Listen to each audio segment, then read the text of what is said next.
Winnicott, 1947. Hate in the countertransference. In this paper I wish to examine one aspect of the whole subject of ambivalence, namely, hate in the countertransference. I believe that the task of the analyst, call him a research analyst, who undertakes the analysis of a psychotic is seriously weighted by this phenomenon, and that analysis of psychotics becomes impossible unless the analyst's own hate is extremely well sorted out and conscious. This is tantamount to saying that an analyst needs to be himself analyzed, but it also asserts that the analysis of a psychotic is irksome as compared with that of a neurotic, and inherently so. Apart from psychoanalytic treatment, the management of a psychotic is bound to be irksome. From time to time I have made acutely critical remarks about the modern trends in psychiatry, with the two easy electric shocks and the two drastic leucotomies. Winnicott, 1947, 1949. Because of these criticisms that I have expressed, I would like to be foremost in recognition of the extreme difficulty inherent in the task of the psychiatrist, and of the mental nurse in particular. Insane patients must always be a heavy emotional burden on those who care for them. One can forgive those engaged in this work if they do awful things. This does not mean, however, that we have to accept whatever is done by psychiatrists and neurosurgeons as sound according to principles of science.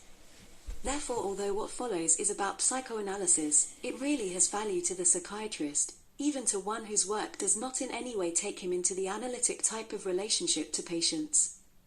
To help the general psychiatrist, the psychoanalyst must not only study for him the primitive stages of the emotional development of the ill individual, but also must study the nature of the emotional burden which the psychiatrist bears in doing his work. What we as analysts call the countertransference needs to be understood by the psychiatrist too. However much he loves his patients, he cannot avoid hating them and fearing them, and the better he knows this, the less will hate and fear be the motives determining what he does to his patients. One could classify countertransference phenomena thus. 1. Abnormality in countertransference feelings, and set relationships and identifications that are under oppression in the analyst. The comment on this is that the analyst needs more analysis, and we believe this is less of an issue among psychoanalysts than among psychotherapists in general.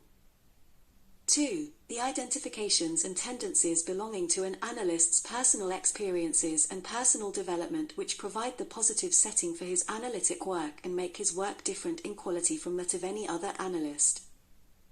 3. From these two I distinguish the truly objective countertransference, or if this is difficult, the analyst's love and hate in reaction to the actual personality and behavior of the patient, based on objective observation.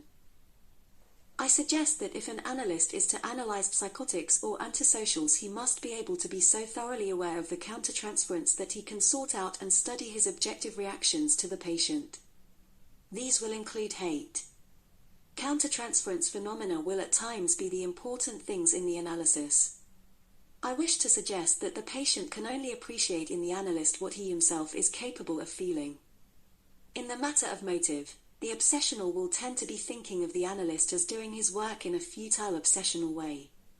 A hypomanic patient who is incapable of being depressed, except in a severe mood swing, and in whose emotional development the depressive position has not been securely won, who cannot feel guilt in a deep way, or a sense of concern or responsibility, is unable to see the analyst's work as an attempt on the part of the analyst to make reparation in respect of his own, the analyst's, guilt feelings.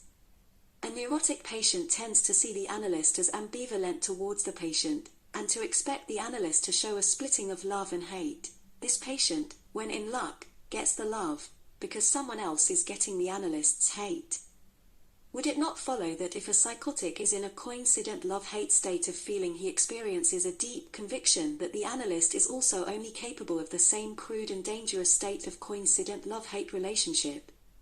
Should the analyst show love, he will surely at the same moment kill the patient. This coincidence of love and hate is something that characteristically recurs in the analysis of psychotics, giving rise to problems of management which can easily take the analyst beyond his resources. This coincidence of love and hate to which I am referring is something distinct from the aggressive component complicating the primitive love impulse, and implies that in the history of the patient there was an environmental failure at the time of the first object finding instinctual impulses. If the analyst is going to have crude feelings imputed to him, he is best forewarned times and so forearmed, for he must tolerate being placed in that position. Above all, he must not deny hate that really exists in himself. Hate that is justified in the present setting has to be sorted out and kept in storage and available for eventual interpretation.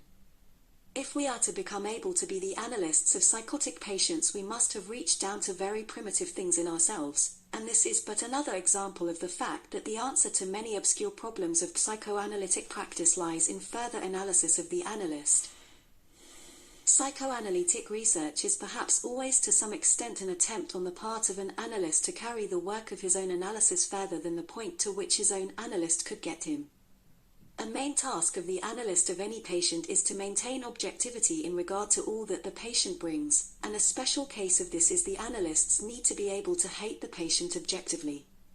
Are there not many situations in our ordinary analytic work in which the analyst's hate is justified? A patient of mine, a very bad obsessional, was almost loathsome to me for some years. I felt bad about this until the analysis turned a comma and the patient became lovable. And then I realized that his unlikableness had been an active symptom, unconsciously determined. It was indeed a wonderful day for me, much later on, when I could actually tell the patient that I and his friends had felt repelled by him, but that he had been too ill for us to let him know. This was also an important day for him, a tremendous advance in his adjustment to reality.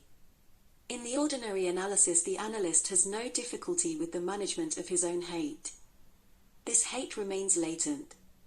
The main thing, of course, is that through his own analysis he has become free from vast reservoirs of unconscious hate belonging to the past and to inner conflicts.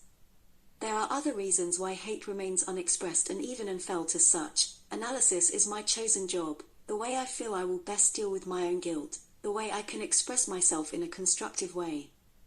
I get paid, or I am in training to gain a place in society by psychoanalytic work. I am discovering things. I get immediate rewards through identification with the patient, who is making progress, and I can see still greater rewards some way ahead, after the end of the treatment. Moreover, as an analyst I have ways of expressing hate. Hate is expressed by the existence of the end of the hour. I think this is true even when there is no difficulty whatever, and when the patient is pleased to go. In many analyses these things can be taken for granted, so that they are scarcely mentioned, and the analytic work is done through verbal interpretation of the patient's emerging unconscious transference. The analyst takes over the role of one or other of the helpful figures of the patient's childhood. He cashes in on the success of those who did the dirty work when the patient was an infant. These things are part of the description of ordinary psychoanalytic work, which is mostly concerned with patients whose symptoms have a neurotic quality. In the analysis of psychotics, however, quite a different type and degree of strain is taken by the analyst, and it is precisely this different strain that I am trying to describe. Recently, for a period of a few days, I found I was doing bad work. I made mistakes in respect of each one of my patients. The difficulty was in myself, and it was partly personal but chiefly associated with a climax that I had reached in my relation to one particular psychotic research patient. The difficulty cleared up when I had what is sometimes called a healing dream. Incidentally, I would add that during my analysis and in the years since the end of my analysis I have had a long series of these healing dreams which, although in many cases unpleasant, have each one of them marked my arrival at a new stage in emotional development. On this particular occasion I was aware of the meaning of the dream as I woke or even before I woke. The dream had two phases. In the first I was in the gods in a theatre and looking down on the people a long way below in the stalls. I felt severe anxiety as if I might lose a limb. This was associated with the feeling I have had at the top of the Eiffel Tower that if I put my hand over the edge it would fall off onto the ground below. This would be ordinary castration anxiety. In the next phase of the dream I was aware that the people in the stalls were watching a play and I was now related through them to what was going on the stage. A new kind of anxiety now developed. What I knew was that I had no right side of my body at all. This was not a castration dream. It was a sense of not having that part of the body. As I woke, I was aware of having understood at a very deep level what was my difficulty at that particular time. The first part of the dream represented the ordinary anxieties that might develop in respect of unconscious fantasies of my neurotic patients. I would be in danger of losing my hand or my fingers if these patients should become interested in them. With this kind of anxiety I was familiar, and it was comparatively tolerable. The second part of the dream, however, referred to my relation to the psychotic patient. This patient was requiring of me that I should have no real tie-on to her body at all, not even an imaginative one. There was no body that she recognized as hers, and if she existed at all she could only feel herself to be a mind. Any reference to her body produced paranoid anxieties, because to claim that she had a body was to persecute her. What she needed of me was that I should have only a mind speaking to her mind. At the culmination of my difficulties on the evening before the dream, I had become irritated and had said that what she was needing of me was little better than hair splitting. This had had a disastrous effect, and it took many weeks for the analysis to recover from my lapse. The essential thing, however, was that I should understand my own anxiety, and this was represented in the dream by the absence of the right side of my body when I tried to get into relation to the play that the people in the stalls were watching. This right side of my body was the side related to this particular patient, and was therefore affected by her need to deny absolutely even an imaginative relationship of our bodies. This denial was producing in me this psychotic type of anxiety, much less tolerable than ordinary castration anxiety. Whatever other interpretations might be made in respect of this dream, the result of my having dreamed it and remembered it was that I was able to take up this analysis again, and even to heal the harm done to it by my irritability, which had its origin in a reactive anxiety of a quality that was appropriate to my contact with a patient with no body. The analyst must be prepared to bear strain without expecting the patient to know anything about what he is doing, perhaps over a long period of time. To do this, he must be easily aware of his own fear and hate. He is in the position of the mother of an infant unborn or newly born. Eventually, he ought to be able to tell his patient what he has been through on the patient's behalf, but an analysis may never get as far as this. There may be too little good experience in the patient's past to work on. What if there be no satisfactory relationship of early infancy for the analyst to exploit in the transference?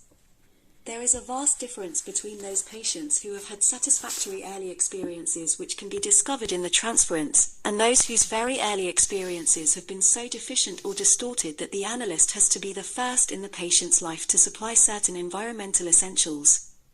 In the treatment of a patient of the latter kind, all sorts of things in analytic technique become vitally important, things that can be taken for granted in the treatment of patients of the former type. I asked a colleague whether he does analysis in the dark, and he said, "Why, no. Surely our job is to provide an ordinary environment, and the dark would be extraordinary." He was surprised at my question. He was orientated towards analysis of neurotics.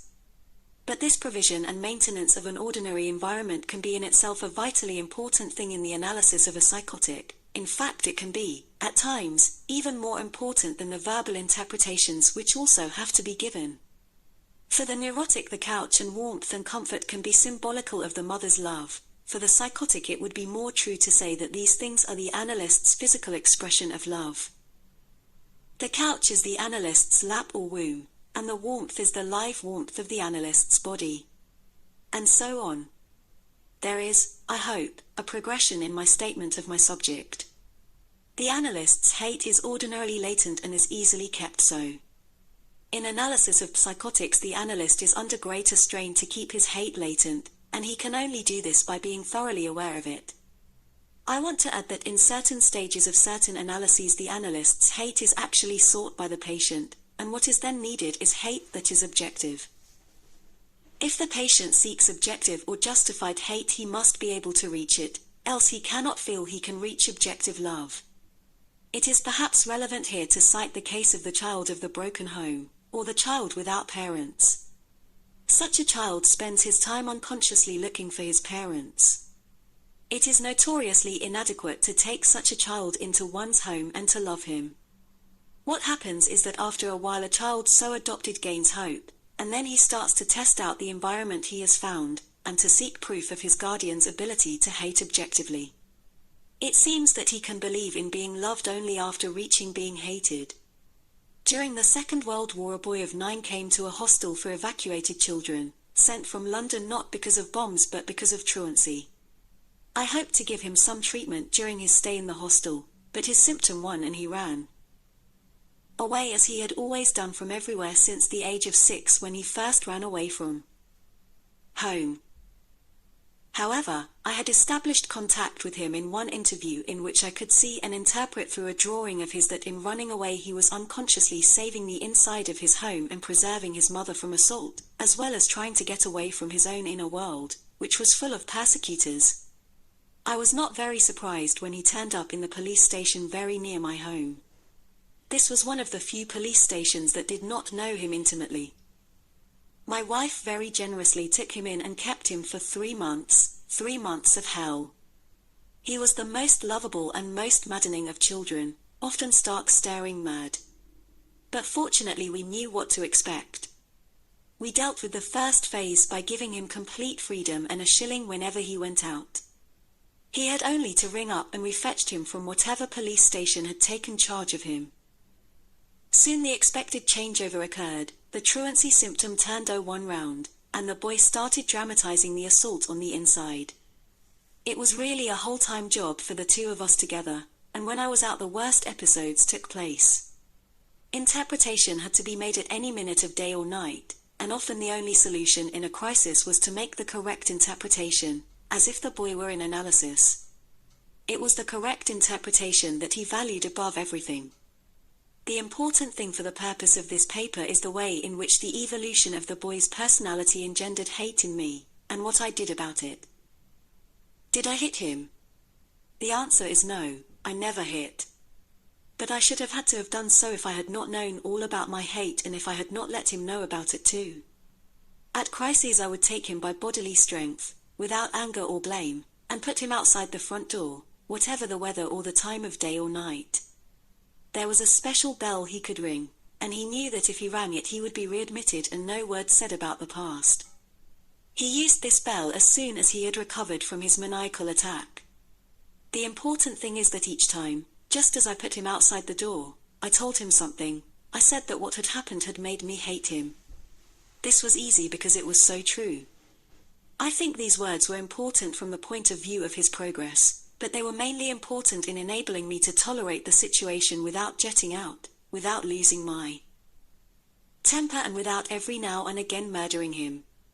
This boy's full story cannot be told here. He went to an approved school. His deeply rooted relation to us has remained one of the few stable things in his life. This episode from ordinary life can be used to illustrate the general topic of hate justified in the present. This is to be distinguished from hate that is only justified in another setting but which is tapped by some action of a patient. Out of all the complexity of the problem of hate and its roots I want to rescue one thing, because I believe it has an importance for the analyst of psychotic patients. I suggest that the mother hates the baby before the baby hates the mother, and before the baby can know his mother hates him. Before developing this theme I want to refer to Freud. In Instincts and Their Vicissitudes, 1915, where he says so much that is original and illuminating about hate, Freud says, we might at a pinch say of an instinct that it loves the objects after which it strives for purposes of satisfaction, but to say that it hates an object strikes us as odd, so we become aware that the attitudes of love and hate cannot be said to characterize the relation of instincts to their objects, but are reserved for the relations of the ego as a whole to objects. This I feel is true and important. Does this not mean that the personality must be integrated before an infant can be said to hate? However early integration may be achieved, perhaps integration occurs earliest at the height of excitement or rage. There is a theoretical earlier stage in which whatever the infant does that hurts is not done in hate. I have used the term ruthless love in describing this stage. Is this acceptable, L? As the infant becomes able to feel to be a whole person, so does the word hate develop meaning as a description of a certain group of his feelings. The mother, however, hates her infant from the word go. I believe Freud thought it possible that a mother may in certain circumstances have only love for her boy baby, but we may doubt this. We know about a mother's love and we appreciate its reality and power. Let me give some of the reasons why a mother hates her baby, even a boy. The baby is not her own. Mental conception. The baby is not the one of childhood play, father's child, brother's child, etc. The baby is not magically produced. The baby is a danger to her body in pregnancy and at birth. The baby is an interference with her private life, a challenge to preoccupation. To a greater or lesser extent, a mother feels that her own mother demands a baby, so that her baby is produced to placate her mother. The baby hurts her nipples even by suckling, which is at first a chewing activity. He is ruthless, treats her as scum, an unpaid servant, a slave. She has to love him, excretions and all, at any rate at the beginning, till he has doubts about himself. He tries to hurt her, periodically bites her, all in love. He shows disillusionment about her. His excited love is cupboard love, so that having got what he wants he throws her away like orange peel. The baby at first must dominate, he must be protected from coincidences, life must unfold at the baby's rate, and all this needs his mother's continuous and detailed study. For instance, she must not be anxious when holding him, etc. At first he does not know at all what she does or what she sacrifices for him. Especially he cannot allow for her hate. He is suspicious, refuses her good food, and makes her doubt herself, but eats well with his aunt. After an awful morning with him she goes out, and he smiles at a stranger, who says, "Isn't he sweet?" If she fails him at the start she knows he will pay her out forever. He excites her but frustrates, she mustn't eat him or trade in sex with him. I think that in the analysis of psychotics, and in the ultimate stages of the analysis, even of a normal person, the analyst must find himself in a position comparable to that of the mother of a newborn baby. When deeply regressed, the patient cannot identify with the analyst or appreciate his point of view any more than the fetus or newly born infant can sympathize with the mother. A mother has to be able to tolerate hating her baby without doing anything about it. She cannot express it to him. If, for fear of what she may do, she cannot hate appropriately when hurt by her child, she must fall back on masochism, and I think it is this that gives rise to the false theory of a natural masochism in women. The most remarkable thing about a mother is her ability to be hurt so much by her baby and to hate so much without paying the child out, and her ability to wait for rewards that may or may not come at a later date. Perhaps she is helped by some of the nursery rhymes she sings, which her baby enjoys but fortunately does not understand. Rock-a-bye baby, on the treetop, when the wind blows the cradle will rock, when the bough breaks the cradle will fall, down will come baby, cradle and all. I think of a mother, or father, playing with a small infant, the infant enjoying the play and not knowing that the parent is expressing hate in the words, perhaps in terms of birth symbolism. This is not a sentimental rhyme. Sentimentality is useless for parents, as it contains a denial of hate, and sentimentality in a mother is no good at all from the infant's point of view. It seems to me doubtful whether a human child as he develops is capable of tolerating the full extent of his own hate in a sentimental environment. He needs hate to hate. If this is true, a psychotic patient in analysis cannot be expected to tolerate his hate of the analyst unless the analyst can hate him. If all this is accepted, there remains for discussion the question of the interpretation of the analyst's hate to the patient. This is obviously a matter fraught with danger, and it needs the most careful timing. But I believe an analysis is incomplete if even towards the end it has not been possible for the analyst to tell the patient what he, the analyst, did unbeknown for the patient whilst he was ill, in the early stages. Until this interpretation is made, the patient is kept to some extent in the position of infant, one who cannot understand what he owes to his mother. An analyst has to display all the patience and tolerance and reliability of a mother devoted to her infant, has to recognize the patient's wishes as needs, has to put aside other interests in order to be available and to be punctual and objective, and has to seem to want to give what is really only given because of the patient's needs. There may be a long initial period in which the analyst's point of view cannot be appreciated, even unconsciously, by the patient. Acknowledgement cannot be expected because, at the primitive root of the patient that is being looked for, there is no capacity for identification with the analyst, and certainly the patient cannot see that the analyst's hate is often engendered by the very things the patient does in his crude way of loving.